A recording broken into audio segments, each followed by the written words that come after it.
প্রথমে দুটো দল মাঠের মধ্যে প্রবেশ করে রেফারিদের সাথে পরিচয় পর্ব দুই দলের খেলোয়াড়দের।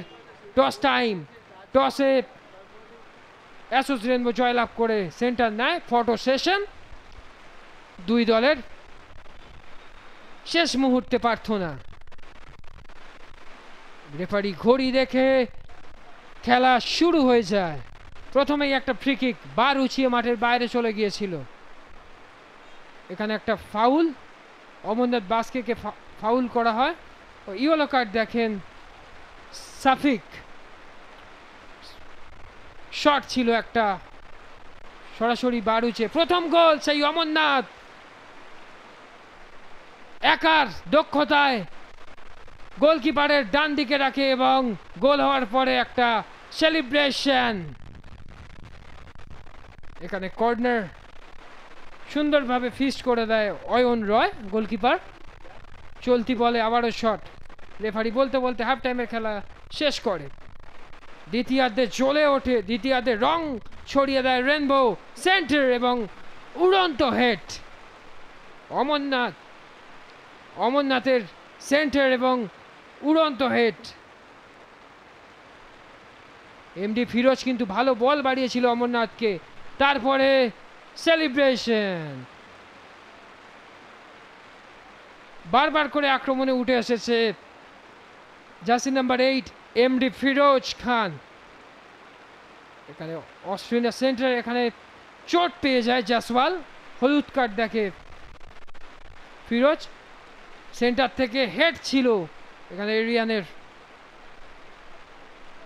সুমিতের। সরাসরি শট উঁচিয়ে মাঠের বাইরে চলে যায়। বিষ্ণুর শট, এরিয়ান চেষ্টা করেও গোলের মুখ খুলতে পারেনি। অমরনাথকে অবৈধভাবে বাধা দেয়া হয়।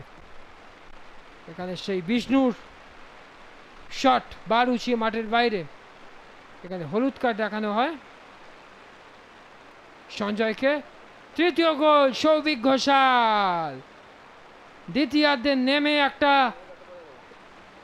দুর্দান্ত ফিনিশ করে, তারপরেই সেলিব্রেশন।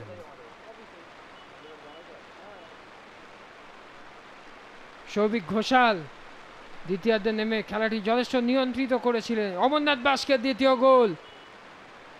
দ্বিতীয় গোল এবং টাই টাই টাই।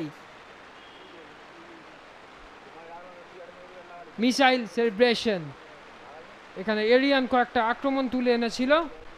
সেই পেনাল্টি সাফিক আলী আদায় করে নেন।